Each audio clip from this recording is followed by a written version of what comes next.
Zettel für die lange Weg. 2 Flaschen Whisky für die Zeit. Und ich date gern habe, du bist dabei. Maria geht, fahrt mal weg, ist weit. Wann ich geh, ich werd dir fehlen, wann ich geh. Du sehst nicht, was ich mach, du sehst nicht, wie ich lach. Ich werd dir fehlen, du watsch sehen. Hab kriegt mein Zettel für den langen Weg. Du scheinst da, als wir finden kann. Es hat Maria und Dale ganz wunderbar. Als ich dir den weiße dann, wann ich geh, ich werd dir fehlen, wann ich geh. Du sehst nicht, was ich mach, du sehst nicht, wie ich lach. Ich werd dir fehlen, du watsch sehen.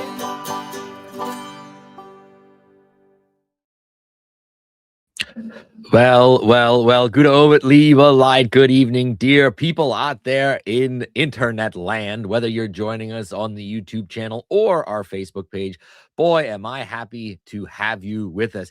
It is the March edition of PA Dutch Live, and boy, do we have a great show all queued up for you. Our guest is in the green room waiting to come on, and I got some great things to share with everybody tonight. But as is always the case, if this is your first time joining us, welcome to the show. If it's your 45th time joining us, welcome as well. If you're on the YouTube page, if you're on the YouTube channel, type in the comment section where you're joining us from. If you're on the Facebook page watching, do the same. We give you some shout outs. There were a bunch of people queued up in here already before I even started things going tonight. Let's give some shout outs to people that are joining us. Titus and Alberta, Keller in Michigan, but originally from Lebanon, Lancaster County. Welcome to the show, guys. We have Bill Stein, Corridor, South Carolina, joining us. Well, thanks for joining us, Bill. Hey, Doug, Randy Howard are checking in from South Central Texas, but born and raised in New Berlinville, Berks County. We are all over the map tonight, people. We got Don Moyer joins us every month from Midlothian, Virginia. Hello, Don. We got Lori in Charlotte, North Carolina. Thanks for joining us, Lori. We got both Carolinas there showing up tonight. That's great. We got Bill aus Dillsburg joins us every month. Gute Obed aus Yarrick County from York County. Kathy Kroll joins us every month as well. Good evening from Elizabethtown, that's in beautiful Lancaster County, Pennsylvania. Seth Moak, Gute Obed, Doug aus Durham, North Carolina. Ich kann nicht, wenn wir dir aber rumherzen, spielen, Frühjahr es hier do. I can't hope, but for those who don't understand Pennsylvania, he's saying, I feel that spring is soon here. Well, I sure hope so, Seth, because it isn't up here. It was pretty cold today. Up here in Pennsylvania.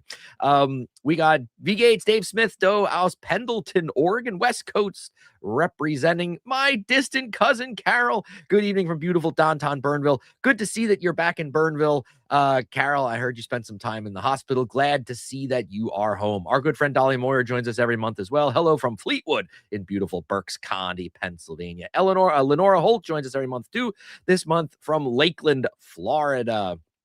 Our first European joining us, Norman Jung, joins us every month. A good friend of mine, but also of the channel. Gudo with Ali Eppau, Steinbach am Glan, Germany. We all moved our clocks ahead an hour already here in the United States, but Germany doesn't do that till the end of March. So Norman didn't have to stay up till midnight this month. He could only stay up till 11. That's great. I'm glad you're joining us, Norman. Bill says, Phi Orange. Thanks. It kept me warm today. He goes, nice orange shirt. Getting compliments on the clothes here. Darren Lawyer, Rochester, New York. Thanks for joining us. And right now, the last one in the queue here, Muck Boyer, joining us from Boyers Junction. Well, Muck, great to have you. Well, everyone, if you haven't put your name and stuff in, put it in there so we know where you're joining us from. We are all over the United States and across the ocean. This is wonderful good. Tonight, we have a very special guest, like I said, waiting in the wings. Dr. Stephen Nolt will be joining us to talk about some cool history of the Pennsylvania Dutch, but we're going to save that for him. But we want to mark our calendars. Here's some cool things coming up for your calendars. But first, as is every month, this episode is brought to us by the good people at the Deitch Eck Restaurant in beautiful Lenhartsville, Pennsylvania, Berks County. If you're ever there in the northern Berks County region, there between Kutztown and Hamburg, swing into Lenhartsville. get yourself some delicious Pennsylvania Dutch food. Chef Steve there is a great guy, and he does some really quality stuff. Good prices, great food. You'll leave with a full belly, and that's what every Dutchman or Dutchwoman wants when they leave that restaurant. So check out the Deutsche Eck there in beautiful Lenhartsville, Pennsylvania. All right, back to your calendars now. Here we go. I've been announcing this all winter, and this is now the last month. You only got a couple weeks left to check this out. If you can make your way down to Trap, from Hoopner to Medinger, Redware Potters of Southeastern Pennsylvania. This show, which has been running since November, has been getting rave reviews. I've talked to many people that have been there and just have been blown away with this collection that they have on display. You have a couple weeks left. If you feel up for it, head on down to Historic Trap and check that out. This Saturday is a very busy day in Pennsylvania Dutch country. There's two really big events happening, and I've been announcing them throughout, the winter. The first one I'm going to announce, and it's too late. If you don't have tickets for this already, I'm sorry. The tickets are sold out. Doors are closed. But if you're going to be at the Versammling to celebrate our local PA Dutch heritage in Valley View, Pennsylvania this Saturday, I'm going to be there too. I'm going to be doing a presentation on the Pennsylvania Dutch. We're going to do a Pennsylvania Dutch sing-along. So if you're there, come talk to me either before we get the program going, while we're eating. It's going to be a delicious meal. If you missed it this year, I'm going to really talk to the people that put this together and see if we could make this an annual event, but we don't know yet. But we're going to try it this year and see how it goes. But again, if you're going to be there, please say hi. That very same day, if you're also looking for something to do on this coming Saturday, is the annual Pennsylvania German Sommerlauf. This has been going on for probably close to 20 years now. This event this year will be at the Zion UMC, United Methodist Church of Iona, just outside of Lebanon there on 5th Avenue, sorry. This has been all over social media. Check it out. It's a free event. You can come and go. There's some really great presentations being done throughout the day. There'll be artisans there selling things, food as well. And our good friends, the Shoe Flies, will also be performing at 2 p.m. Again, this is a free event. Great opportunity to take your kids, your grandkids, friends of yours. You're looking for something to do on Saturday, head on out to Iona, Church of Iona there, and go to the Pennsylvania German Sommerlauf. You do not need to know Pennsylvania Dutch to enjoy this awesome event, but I bet you'll leave knowing a little bit more Pennsylvania Dutch. So please put that on your calendars. A couple other things for your Pennsylvania Dutch calendars. Talking about Historic Trap, their early American Craft Fair will be taking place 2 weeks from now. Well, no, I guess 1 week. Next Saturday, March 28th, from 10 to 3 there in Trap. Check it out. They'll have some really great things there. Three more things for our calendars here. The granddaddy of them all, the Berks County Pennsylvania Dutch Versammling, is taking place. It always takes place on Easter Monday. This year will be the 85th event. I believe you can still get tickets. You can look at the information there on the screen, but also if you search online, you can find this. They're a little old school. You can't purchase your tickets online. You do have to mail them in. But if you call Linda, who's in charge of tickets there, and the number's there, 484-955-1245, she can put you on the list, and then you can pay at the door. This is a great event, a fantastic meal. There'll be a lot of Pennsylvania Dutch, but a lot of things in English as well. And our good friends, the Shoe Flies, are the main event. They will be the main entertainment that night. They're held at the Leesport Farmers Market in beautiful Leesport, Pennsylvania. If you've never gone, this is a fantastic event. It's the oldest one out there, and it is really good. Open to both men and women. Fantastic event. And two last things.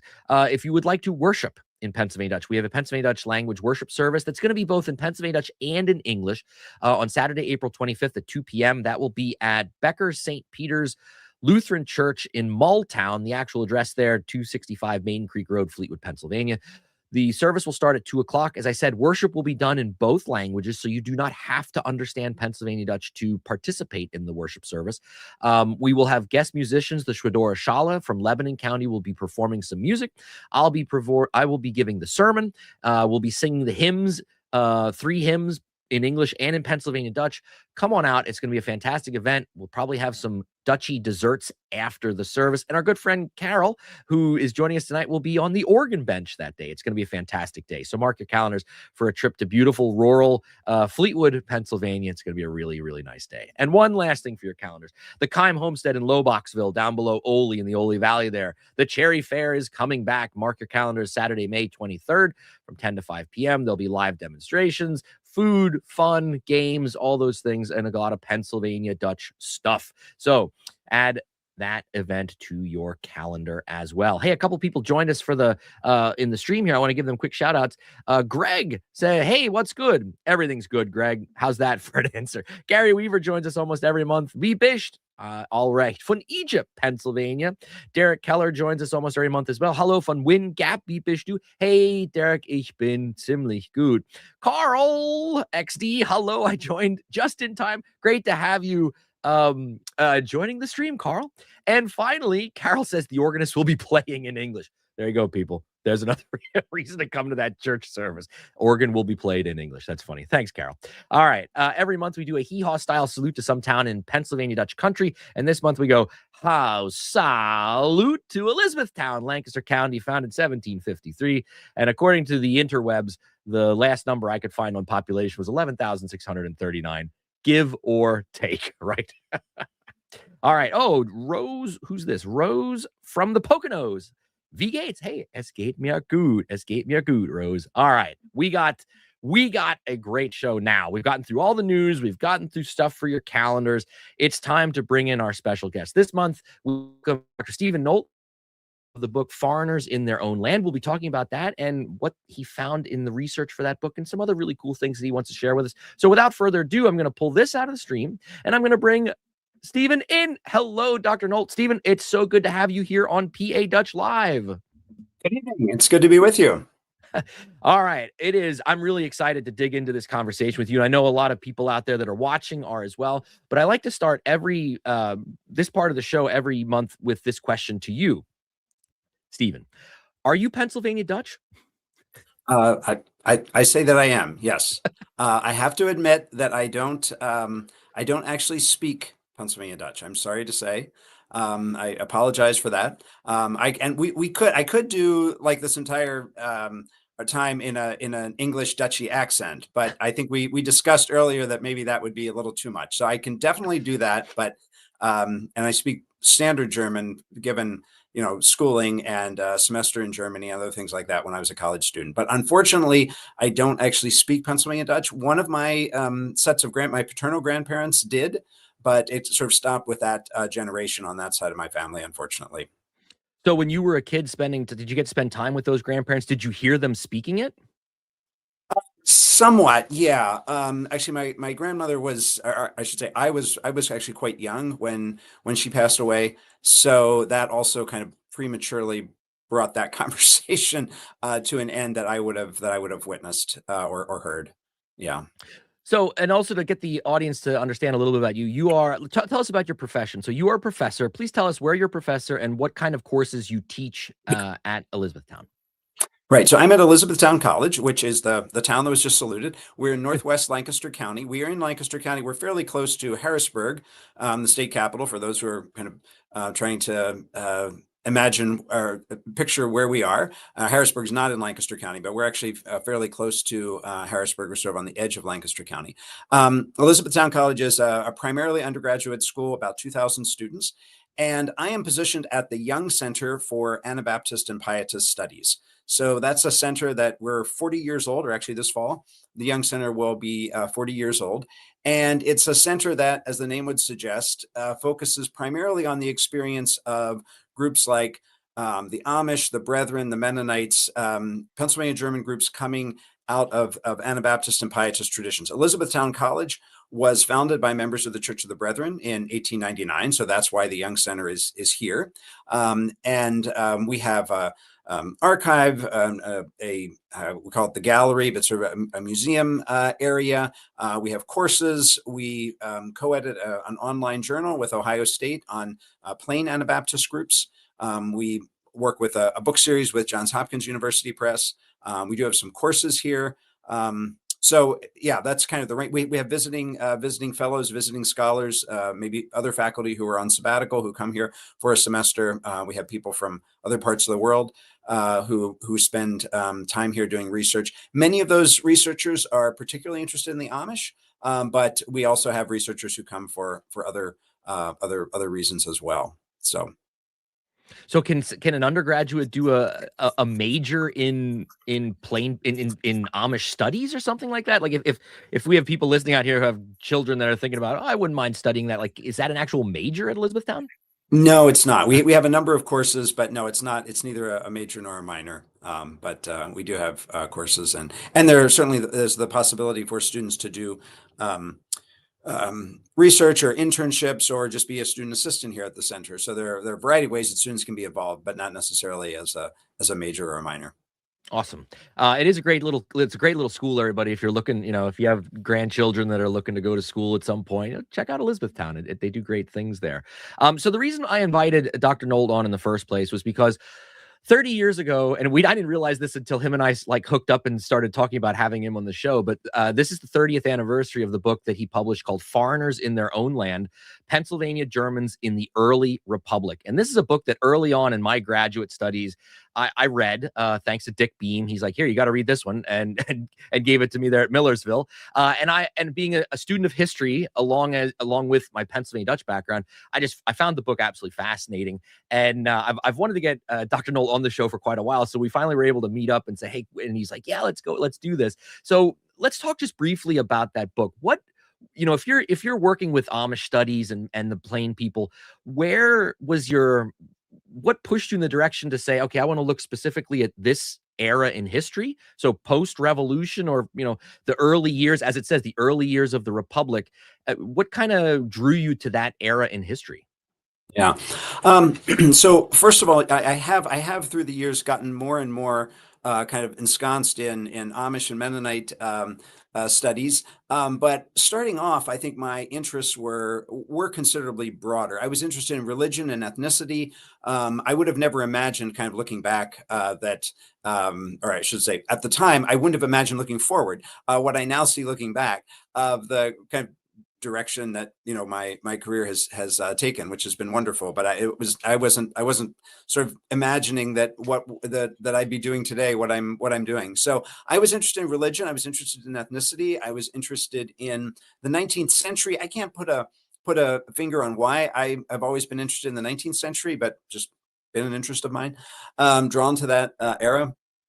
Um, and I was interested in things Pennsylvania German. My own background is Mennonite in terms of like my family of origin, but further back in my ancestry, my ancestors are Mennonite, but also Lutheran and German Reformed, which would be common, at least here in Lancaster County. It's fairly uncommon as you push back in the 19th century not to find these families that are religiously intermarried. That was just Mhm. quite common. I'm not saying that I went into this necessarily with a personal agenda, but it was part of my awareness that the Pennsylvania German history is much larger than the sectarians. In fact, Lutheran and Reformed folks, religiously speaking, are the vast majority, right? So if there were, the estimates vary, but between 80 and 84,000 German speakers coming through the port of Philadelphia in the colonial era, probably 85% of them are Lutheran or Reformed. Some of them may not have been terribly devout, but, by some definition, and it's the other 15% are the Mennonite Brethren, Schwenkfelder, Catholic, and so on. So my interest was in thinking about how are these people coming to terms with living in America, becoming American. So one of the questions at least it was a question back when I was in grad school. One of the questions was in the early Republic, how do basically colonists become citizens? What's the process of becoming American on different levels, politically and culturally, and so on. And for um, for people of an English or Anglo background, there's a whole discussion around how Whig political identity that's coming from England, how that's transformed into a Republican identity. So I was interested in, okay, how are people who don't necessarily share all the same assumptions or political cultural background as those coming from England, how are they making sense of becoming American? So the book was looking at Lutheran and Reformed Pennsylvania Germans, and looking at some of their debates and discussions, often in religious or churchly contexts, because I was looking at either debates and arguments that played out in churches or religious periodicals.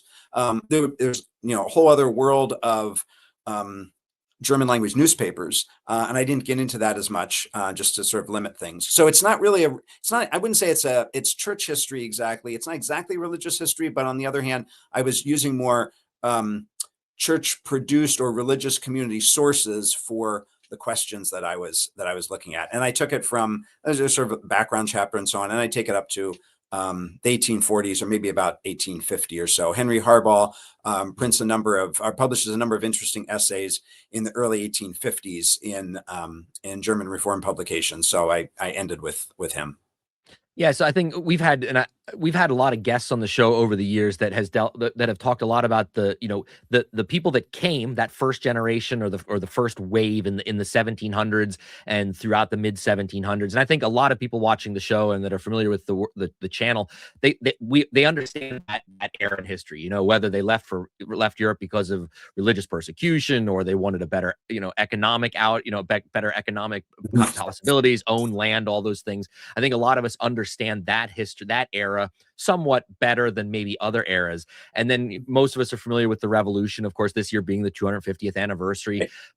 But that post, the revolution's over. I think this goes across the board, not just looking at it from the Pennsylvania German perspective, but as a history teacher myself in high school, everybody knows, we won the revolution. Yay, we're a country. But then it's like, okay, now what? Yeah. And where do we go from here? So I would love to hear, as you did this research, here we have this large group of people that are speaking a second language, or English is their second language. Maybe some of them have been here now for a couple generations, if they were the grandchildren, great grandchildren of that very first wave of immigrants. And how do they find, or how did they create that identity? And I guess my question, a lot of people probably thinking this too, what did assimilation mean for them in 1810? I think a lot of us today, maybe if we think assimilate means, you're speaking English, you got the American flag in your front yard, I don't know, put some more stereotypes in there, I guess. But for that average Pennsylvania German family in 1810 or whatever, 1805, what did assimilation mean? For not only, and that's the question maybe you can't answer, but what did it mean for them? But also, what did it mean for non-Pennsylvania Dutch people looking at the Pennsylvania Dutch? Yeah. Great questions. A lot of different things come to mind. So let's, for one dominant interpretation of the early republic, not for Pennsylvania Dutch folks, but just in general, is a sort of shift from what we might call like a vertically structured society to a more horizontally structured society. So you go from a situation in which there are reciprocal relationships of patrons and clients, or masters and journeymen and apprentices, or I don't know, just sort of different like hierarchical relationships. And then there's a sort of leveling of society in certain ways. I mean, we don't want to take that too far. Obviously, slavery persists, and there's still class differences, but there's a kind of shifting to a democratization, not necessarily immediately political democratization of like one man, one vote. I don't mean that, but a kind of cultural and in some ways intellectual democratizing. That's at least one sort of thread. Years ago, Gordon Wood, in a book called The Radicalism of the American Revolution, made that case, and there are still people who follow in that way. So that brings me to one example, and one of my favorite quotes from 1789. And this is in the wake of that, people dressing in a way, including Pennsylvania Germans, dressing in ways that are, we don't know exactly what's different, but something is different, because we have clergy. I said 1780. This is a quote from 1786. Sorry. One of my favorite quotes is from 1786.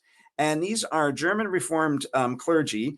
And so this is just a few years after the Revolution.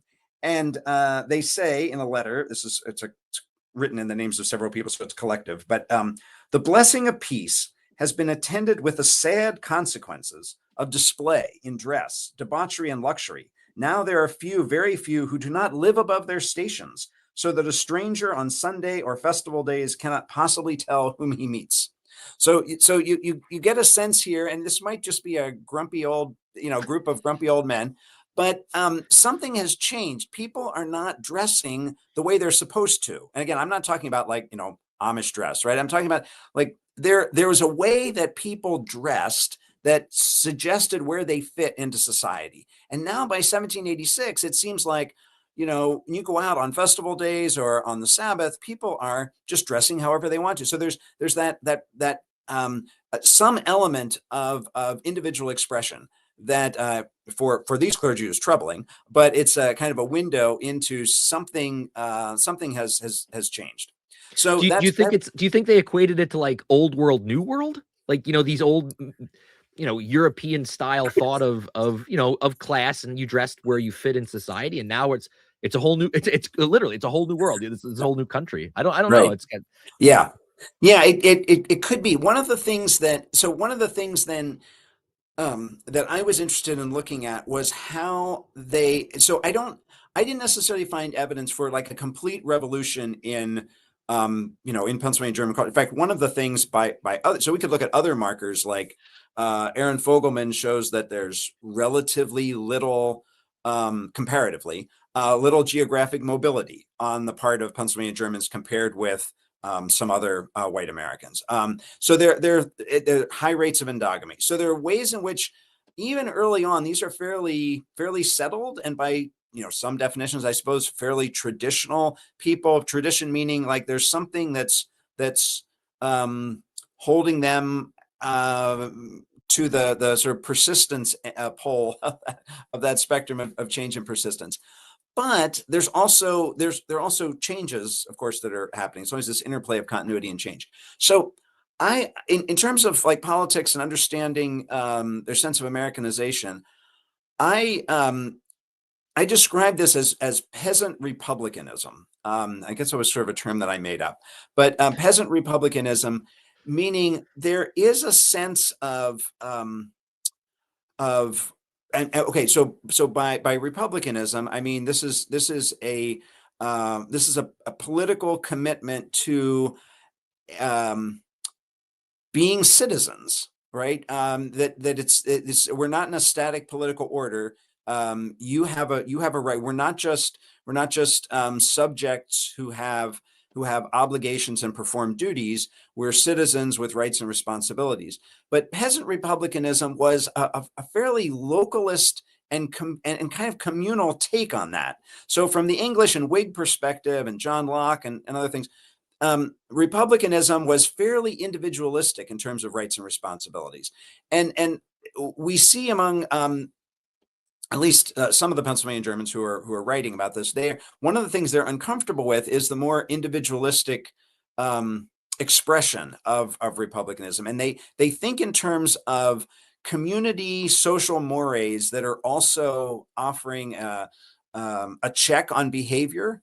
So it's not like anything goes, but at the same time, it's localized. They're not interested in kind of giving distant government a role in policing local mores, right? So there are local traditions and customs that are respected, but there's also a sense in which the individual has choice and is an active agent. And so one of the interesting dynamics here is by the 1820s, when in wider American society there's kind of a reaction against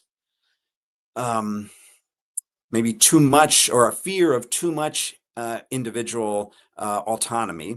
And you have by the 1820s the emergence of these social reform movements, whether it's temperance or Sabbatarianism, or so these sort of grand efforts to police local behavior and local mores, in reaction to a fear that that things are just going wild with Republican thought and behavior. And the Pennsylvania Germans don't fit in kind of either of those categories, because on the one hand, they support, or they instinctively seem to favor controls on like local community behavior and community mores, but they don't want someone from far away telling them to do that. So anyway, there's some specific examples I could get into. Does that make sense? I mean, they're sort of both with the Republican game plan, but they also don't exactly follow through with the way that many Anglo-American reformers are seeing the picture. And so that's why I argue sort of peasant republicanism. The peasant part of it is we're taking care of this at a local level, but the Republican part of it is if we're pushed by sort of these distant agents of change, we're going to organize and react and say no. We're not just going to like sit back and take it. So did you find, like, as you were reading the various things that you read for this, did you find that they had a sense of what it meant to be American to them? Or did they still see themselves more as, we're here and we are part of this Yeah. country, but we are also our own, we still have our language by the, in the 1820s, we still have the language, we still have, local education of their own children, things like that. What did the sense of America seem, and from your take on some of this stuff, Yeah. what did that fall down? How'd that fall, so to speak? Yeah. So I give two examples, one pretty brief, and then one that maybe longer. And I actually pulled out a few quotes that I might read from. Briefly, one example is we see this around 1817 in Lutheran sermons, in which and so that's a particular genre of the sermon. But you have Lutheran pastors, and then some of these sermons are then printed as pamphlets or whatever. Some of them are translated in English, but they're equating Luther's ideas of liberty with American liberty, and in some cases are saying like Lutherans here in America are able to actually realize the Lutheran dream as it was. Like back in Europe, Luther's ideas of liberty could never be fully realized in this kind of monarchical and hierarchical system. Now, here in the free land of Pennsylvania or of America, we actually see the fruit of liberty that Luther was pointing to. So that's one place where people are often fairly explicit about linking the fact that they are American, and they're the best kind of Americans because they're Pennsylvania German Lutheran, and that's so they understand liberty better than these other like Anglo-Americans who don't quite get it. As a Pennsylvania Dutch Lutheran, I have to agree with that comment. Yeah. The other example that I would give in which Pennsylvania Germans, and these are now some examples that are more from Berks County, some from Lancaster County, some from Lehigh County, are from 1828, 1829, when Pennsylvania Germans organized to resist a political movement to stop the delivery of mail on Sunday. So this actually requires a little bit of background, but from the earliest days of the U.S. Postal Service, given the great service that we had even then, as we have today, mail had to be delivered 7 days a week. And delivery of mail wasn't someone driving around in a car and putting something in your box. Mail meant that there was a designated place, usually a store or a commercial place, in which you could go and pick up your mail. And if you were a post office, you had to have open hours, at least 1 hour a day, 7 days a week, so that if someone was in town only on Sunday, they had to come. I mean, they had to be able to come and pick up their mail. And picking up their mail, everything again at that time, there's no stamps. It's like COD and so on. And so and so you had to be open for business, basically at least for an hour a day, 7 days a week. So by this starts to be a problem. There's an early case in like 1809 in Western Pennsylvania where there's a Presbyterian postmaster who says he won't open his store and sell postage on Sunday. And so that's sort of dealt with in a particular way, but the problem kind of festers. And in 1820, 1829, there's a group called the what is it called? It's the General Union for the Promotion of the Christian Sabbath. And it's this large scale organization, mostly housed in New England, New York, and New Jersey. It's supported by Anglo Protestant groups, Congregationalists, Presbyterians, Methodists, and others. And they mount this campaign to ban Sunday mail delivery. And the Pennsylvania Germans respond, or at least many of them. There's gatherings in northern Lancaster County and Berks County and Lehigh County, and they actually write petitions and they sign their names. There aren't a lot of clergy who sign on to these, but some do. And they say, among other things, like, well, as Christians, the importance of the Sabbath is just too obvious to be debated. We're not even going to engage that. That's obvious, but it doesn't follow from that we think the government should be telling us when our post offices can be open. That's not like, what this is about. And as they go on, they contrast what they see as American liberty and the value of American liberty with an image, a pretty negative image of what they either see or remember or think they've been told about what life in Europe was like.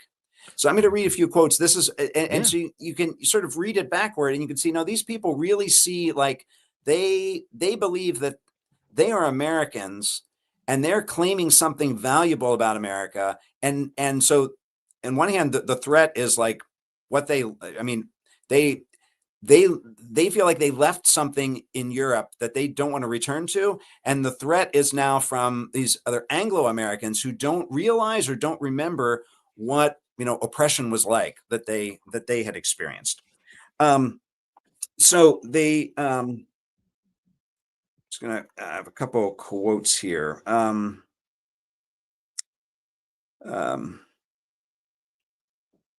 Our forebears, and some of these quotes I have, sometimes I have to use some of my own words to make it flow better. But anyway, our forebears were drawn to Pennsylvania as a place of toleration, but the histories of bygone ages have left us with the admonished wails of nations and groans of oppressed people who are wary of the precedent that would be set by this general union. These efforts are dangerous to the liberties of the people, and that and they say we will not maintain any clergyman who advocates for them or are concerned for their support, or who are engaged in distributing any of the so-called religious papers or magazines that promote these ideas. They went on to oppose the extraordinary zeal for religion and erroneous opinions of overheated enthusiasm behind this impulse to deny, quote, innocent amusements. Appreciating the advantage of the Sabbath, considered as a day of worship and temporal repose, is too obvious to be argued. But this was being challenged by, as they say, the arrogance of Anglo-American reformers who strut about wearing imported broadclothes, distributing tracts and asking money for their purposes. And then there's one of the accounts that says that the General Union had collected $143,000 last year. And the Pennsylvania Germans say, well, that's evidence that there's a problem here. Like, you shouldn't be like collecting this amount of money. And so they talk about the ways in which their memory of, or their understanding of what their ancestors left in Europe is now being challenged in a new way. It's almost like there's this new tyranny that's coming from these reform efforts. And they close one of these petitions by saying, in contrast to the elaborate plans to employ large-scale political influence to reshape society and systematically redeem the nation, that's a bit of my boiling down paraphrasing there, they presented what they say is their more modest goals. Our religion and moral duties are plainly set forth in the language of Scripture. They consist in visiting the sick, feeding the hungry, clothing the naked, rendering due honor to our parents, and the exercise of charity towards all men. And that's it. So that's sort of their conclusion. It's a social vision, but it's pretty local, and they've couched it in terms of, we are wanting to defend liberty as we understand it. Again, the name I had to come up for that I came up with was Peasant Republicans. They're organizing, so they're organizing, they're writing petitions, they're making public statements. So these are very American political activities that they're doing. So they're acting as Americans. They're staking a claim that we're Americans of the best kind, and yet what they're arguing is different. I wouldn't say it's unique. I'm not saying there weren't any non-Pennsylvania Germans who didn't have the same opinion, but it's a distinct way of being American.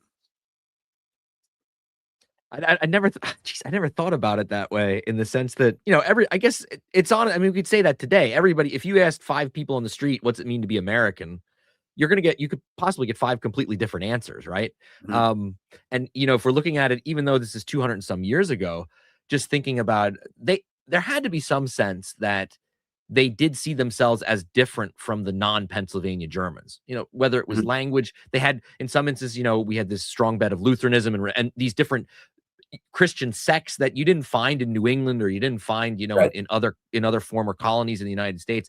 There had to be some sense of, we are a little different, Mhm. but then how do you mesh that then with, well, we are all American at the same, I guess it's the same thing Yeah. that for all of us. I mean, maybe it's that eternal question as an American today, looking at, Right. especially in this year of celebration, 250 years, Mhm. when you look at, if we all look in the mirror and say, I am an American, what does that mean to me? And how do I fit into that, what my vision of this country is? And I guess our ancestors were, doing that dance as well and having to, whether it was society pushing on them or themselves pushing back on society, I guess. Mhm. Yeah. Do you think they, in this, your opinion, but do you think they were able to strike that balance in a healthy way? Um, Because they yeah. weren't taking to the Right. streets with weapons and Right. and trying to Yeah. okay. So I mean, in that sense, I don't know. I mean, I think so, but maybe it's because I'm also reading it in terms of maybe some of my own some of my own philosophical political inclinations. Sure, I don't know. sure, sure, Yeah. sure. It's fascinating. Yeah, and it's just way we could keep going. It's just absolutely fascinating conversation. I think it's that era in history that so many Americans just either schools gloss over it. We hit the big things. We get the revolution. Then we get to the Civil War. It's like Yeah. slavery, Civil War, done. We don't talk about the War of 1812 or any of that Jacksonian America when there's this fascinating stories of all these, because we're not the only immigrant subculture in Right. America at the time that is also somehow managing the identity crisis or trying to figure out our place, whether it's, eventually we'll see the Acadians and the Cajuns in the South and these other immigrant groups too. We weren't alone, but yet we were kind of alone in the sense that there wasn't anybody, right next door, so to speak, Yeah. in the same boat that we were in. Right. It's That, yeah, in that sense, the story is a little different than say looking at Philadelphia or looking at New York. Yeah, yeah. So but yeah, you do see, or I mean, there would be parallel stories of um, the political motivation of later German immigrants, the post 1848 immigrants, but also of Irish Americans and people who mobilized politically in order to um, maintain certain control over their lives. So Mhm. they're kind of becoming American in order to not fully assimilate in Yeah, a way. So that it's such a weird thing to when you hear somebody say that, you're like, well, that doesn't make any sense, but it completely makes sense at the same time in my mind. It's such a paradox to think about it that way, but it's true, right? yeah. It's fascinating. Yeah, I mean, I think, I mean, another way of saying it is that ethnicization, I mean, these can sound like contrived terms, but like ethnicization is the other side of the coin of Americanization for these folks. Yeah, yeah, fascinating. Well, Dr. Nolt, thank you so much. I mean, we could keep going, but we'll have to have you back on because there's other stuff. I know you have a lot. You have a wealth of things you can talk to us about. We all just had a free lecture from the professor tonight. Hope you enjoyed it. So the book that we referenced, "Foreigners in a Strange," or no, don't make me I don't want to misquote it. Here, I'll put it back up here. Foreigners in Their Own Land is still available online. You can find it online if you're looking to get it. It is a great read, Pennsylvania Germans in the Early Republic. And Dr. Nolt has other publications out there too. Plus, you can see all the things that the Young Center is doing. They have a great website that it shows the things that they research, and just check it out. Of course, everybody. And we'll have you back on again in the future, Stephen, if you're up for it for some other topic. Because we'd love to hear some. We talked about this era now, some of the stuff that you found researching with the plain people. I think that'd be a Okay. fantastic topic as well. That you tell Yeah. me what you want to talk about, and we'll have you back on, Stephen. All right. Thanks. Well, thank you so much for coming on. We look forward to having you in the future again, and keep doing the great research that you're doing and the work that you're doing. Thank you so much. Okay. Thank you. Have a good Take evening. care. Yep. Well, everybody, how about that? There's a free history lesson, but a great one to think about. This year, as for a lot of us, I think in this country, we're being reminded of this vast history that we have. 250th anniversary of our country.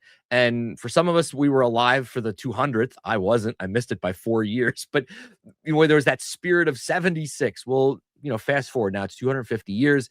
And where do we fit in? And especially when we talk about our cultural identity, the Pennsylvania Dutch.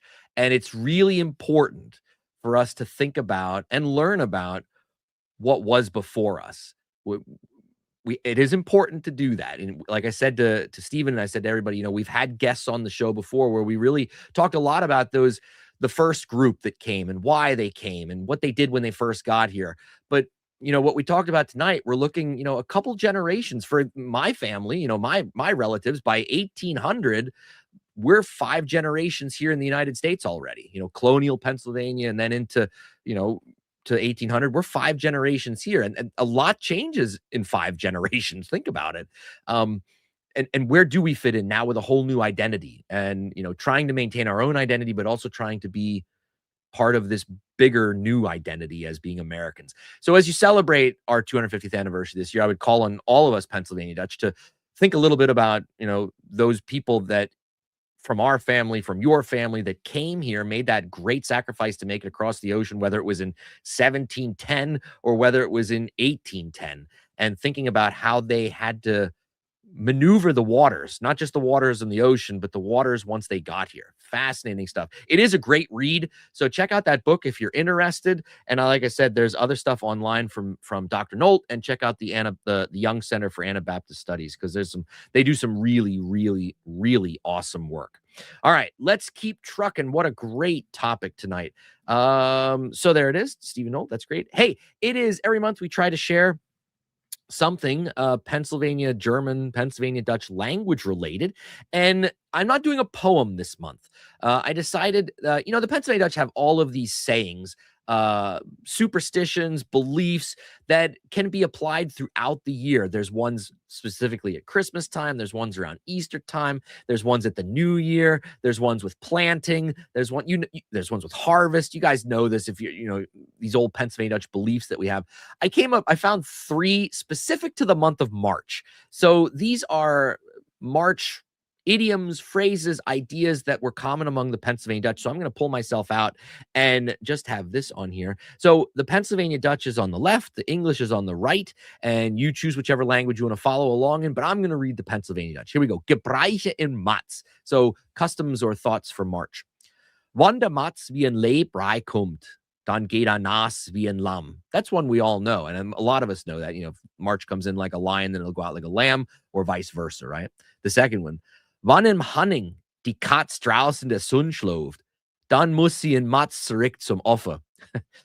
That one was true for this year. We had that little bit of a warm spell in February towards the end there. Got a couple really nice warm days. Well, I had my winter coat on today, boys and girls, when I went to school. And the last one, wann es im Mats donnert, dann griemes verfrucht ja viel Rehe und dann en gute Ernte. Well, I don't know where you live, but where I live in central Pennsylvania, north central Pennsylvania, on today's Wednesday, on Monday, it thundered at my house when that line of storms came through. So if that's true, if we believe this, then it looks like we're going to have a great growing season with a lot of rain and a good harvest. I'll take it. I will take it. For the last, we got some people that joined a little late. I want to give some shout outs really quickly. Penance Jacob, hello from Texas. Good to watch you, Doug. Well, I'm glad you're joining us. That's great. And Madonnas, die ganze Familie sitzt in die Küche. Der Vater liest die Zeitung und die Mutter näht. Und was macht Gretel? Sie strickt. That's good. Everybody catch that? That's a little bit of German there. But the whole family's sitting in the kitchen. The dad's reading the newspaper. The mother is sewing. And what's little Gretel doing? She is knitting. That's a beautiful image to have right there. And then finally, Andy. Hello, Doug. Andy, did you know that we moved our clocks ahead already? This is Andy. Andy joins us most months. He lives in Germany. Maybe he didn't know that our clocks got moved ahead so earlier than it is in Germany. So there you go, everybody. Hey, the last couple of months, we haven't been able to show music because our guests' conversations have run long, and that's great. But we haven't had a song in a while, so I figured we'd do a song this month. And I wanted to do this last month, but we're gonna show it this month. So I took the song a couple of years ago. Dave Kline, very well-known musician and media personality from Berks County, worked for years for the Reading Eagle and was on WEEU, the local radio station. He does a lot with to preserve and help Pennsylvania Dutch culture. A couple of years ago, him and I did quite a number of songs bilingually, where he did the English, I did the Pennsylvania Dutch. We made some recordings, we performed live. And since last month, of course, February is Groundhog, I figured we got to share this song about the Alt Grundsau, the old groundhog. So this is a live performance. I'm going to have to push a couple buttons here. If you give me a sec in again, and I'm going to have to share. It helps if I talk myself through this. Here we go. All right. So if that loads, yes, it does. So this was recorded. What year did we do this? 2024, I believe, at the 2024 Kutztown Folk Festival. Yeah, it would have been the last year we had the folk festival. Dave Kline and I performed this song live. So this is an old traditional Appalachian folk song, Old Groundhog. But this is, again, he said, Doug, do the Pennsylvania Dutch. So I translated the Pennsylvania Dutch, and we're going to perform this for you. He'll sing the English. I'll sing the Pennsylvania Dutch. Hope you enjoy it. I'm going to...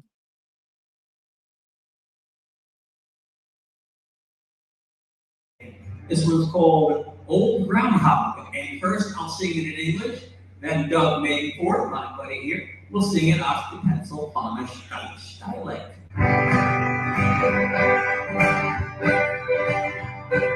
Shoulder up the gun and pick up the dog. Shoulder up the gun and pick up the dog. We're off to the woods for the hunt groundhog. Old groundhog. Shoulder like flint on that die hood. Shoulder like flint on that die hood. Begin to hit the bush and Grundsau to y'all. Out Grundsau. Jump in there anywhere you feel on the place. Come on, boys, it's rolling on now. Come on, boys, it's rolling on now. Good God Almighty, groundhog stout. Old groundhog. Come on through the rocky mountains. Come on through the rocky mountains. Make up the style of dick. Out Grundsau. Come on, boys, it's working time. Come on, boys, it's working time. Cause the meat will do the eat and the hide will do the wear. Come on through a shop for the riser. Come on through a shop for the riser. SNF plays the where it's the house. Out Grundsau. Skin him out and change his hide. Skin him out and change his hide. Best darn shoot suit I ever tried. Sigima por copina, Sigima por copina, then shoot then gets a hop. Out Grundsau. I like my groundhog steamed and fried. I like my groundhog steamed and fried with a little piece of bacon by the side. Groundhog. Like my Grundsau down for the brother. Like my Grundsau down for the brother. Bring a stick that roof inside. Out Grundsau. Here comes Sally with a snicker and a grin. There she comes Sally with a snicker and a grin. Groundhog grease running down her chin. Groundhog. Go cookie salad with a grin so it's muzzle. Go cookie salad with a grin so it's muzzle. On Grundsau's woods, ooh your kin. Out Grundsau. Oh, groundhog. Out Grundsau. Together. Out Grundsau. Thank you.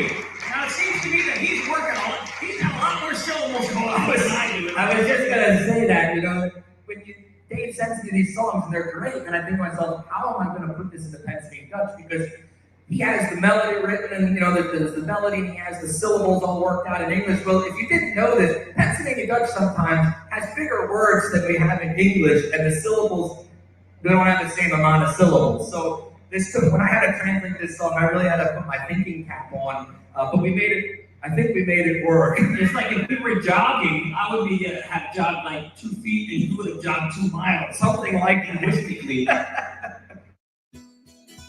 right, thank you. This was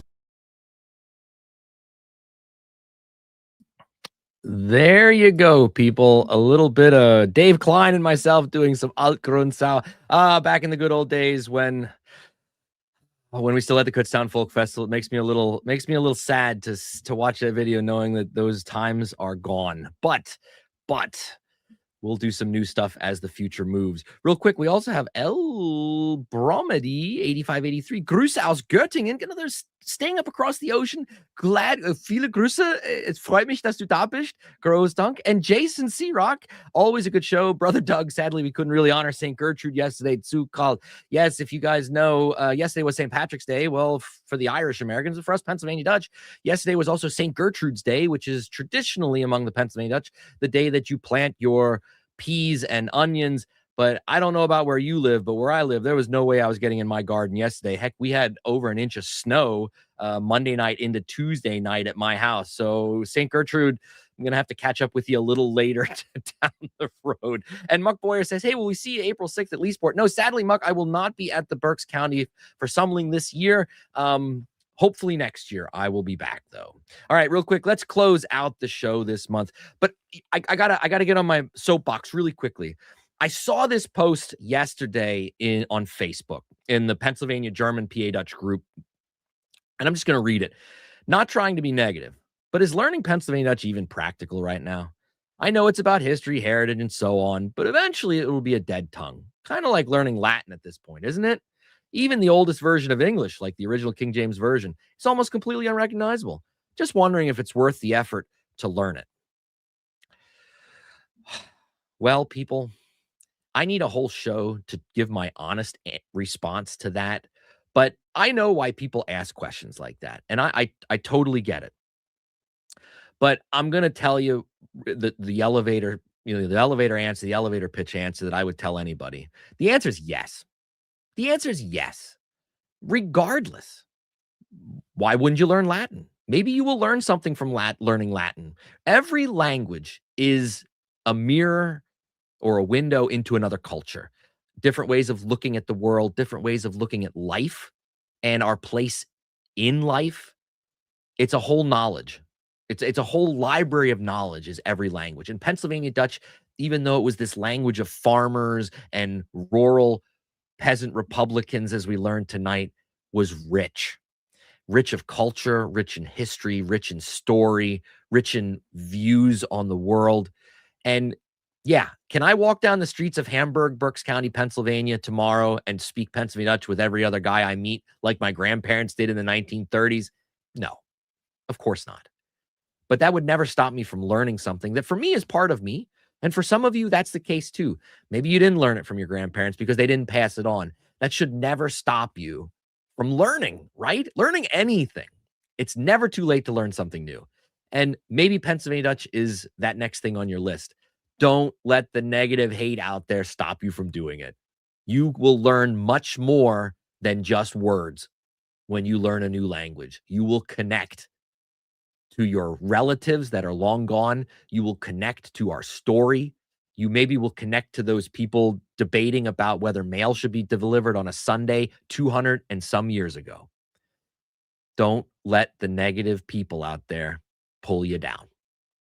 Sometime I'll give you my full-length answer on that. But that really struck a nerve with me. It made me put my cup of coffee down while I was reading it. That's how worked up I got.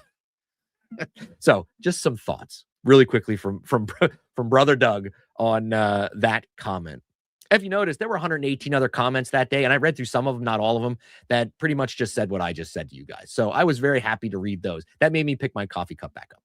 All right, real quick. As many of you know, we do have an online store. If you're looking for a birthday gift or a gift for a friend or a gift for yourself, check out our Zazzle.com/PADutch101. Everything from magnets to stickers to cups to shirts to baby onesies to bibs, to baby bibs. You can get your own Schlauberduch.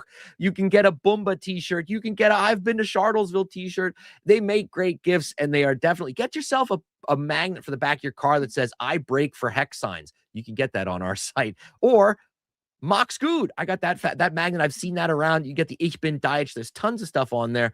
Check it out. Seriously, they make great gifts. And if you want to pick up for yourself, you deserve a gift too, right? I'd like to give, you also have the ability to, if you don't want to buy anything, and that's fine, You also have the ability to support what we do here at the channel financially, whether you have two options. You can buy me a coffee at buymeacoffee.com/Doug Madenford, or you can become a monthly patron at patreon.com/PADutch101. Any money that is donated through these programs go to the upkeep of the channel.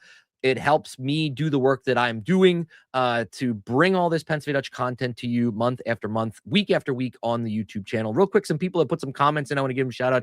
Guy Haas says, here in Silicon Valley today, our high is 94. Well, Guy, we did not hit 94 in Pennsylvania. Enjoy that warmth. Seth Moak says, notice there are 118 questions in that comment. Exactly right. And Ed's joining us from Delaware. Hey, Ed, good to have you. And Muck finally says, the language is what makes me feel the most Pennsylvania Dutch. That's good to hear, Muck. I agree. It does for me, too. It's not the only thing that makes me feel Pennsylvania Dutch, but when I Schwetz Deutsch bisschen, then I can feel my grandparents right around me again. So before I get emotional, I would like to give a shout out to everybody that has recently helped financially support us. Real quick, groß Dank für die Unterstützung. Robert Stonecrock, Glenn Ritter, Schlagerhunt, Nathan Seeger, Seth Moak, Devin Miller, James Whitrig, Norman Young, Grundsau Nomatsea, R. Butcher, Norman Berger, David Hunsinger, Dolly Moyer, Gary Johansson, Gail Spilsbury, Derek Deeds, Tim Deadman, Lamont Broadhead, and Ron Griffiths. Thank you so much for your continued support. For you out there following along, you can follow along in a lot of different ways. The YouTube channel, of course, but also we are on Facebook, Instagram, and X. Just look for PA Dutch 101. And, you know, if you subscribe and like that stuff now, Friday, you'll get our Pennsylvania Dutch Word of the Week. That'll be dropping on the YouTube channel like it does every Friday, and silly, fun Pennsylvania Dutch stuff throughout the week as well. Mark your calendars, dear friends, because next month, our PA Dutch Live episode will be on Tax Day, April 15th, 2026 at 6 p.m., when we will be welcoming on our good friends, Lisa Minardi, newly PhD'd Dr. Lisa Minardi, and Chris Malone. They are both workers at Historic Trap, and they're going to be back on to talk about Historic Trap and some of the great things that they're going to be doing this year to celebrate America's 250th anniversary. We talked about the Redware thing. That's over, but they have amazing events planned for the spring and the summer and fall. So they'll be telling us about all the great things that are going to be happening at Trap throughout the rest of 2026, this year of celebration for us here in the United States. So mark your calendars, April 15th. I'll be back with you guys. And we got all of our shows planned out for the rest of spring and summer. We got some great episodes of PA Dutch Live with some awesome guests coming up down the road, which I'll announce as time gets closer, of course. But between now and the next time that I am with you, whether that's on the Facebook page, on Instagram, or here on the YouTube channel, thank you for joining us. Thank you for supporting what we do here. Thank you for continuing to learn about our culture, our history, and our language. And thank you most of all for then going out and continuing our story, telling our story, telling about our culture, about our art, about our food, about our language, because we have a rich story to tell. And it is all part of that great American story that we are continually building and working on here in our 250th anniversary. Till next time, dear friends, as we say in Pennsylvania Dutch, bleib gesund, stay healthy. Hopefully it'll warm up wherever you are soon. And Max gut.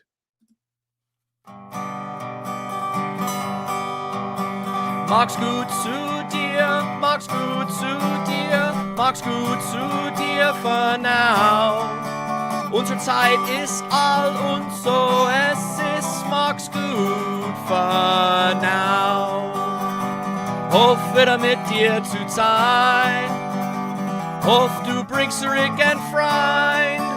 Mach's gut zu dir, mach's gut zu dir, mach's gut zu dir for now.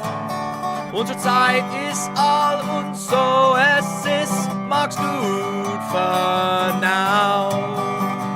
Hoff wieder mit dir zu sein, hoff du bringst zurück ein Freund. Und so mach's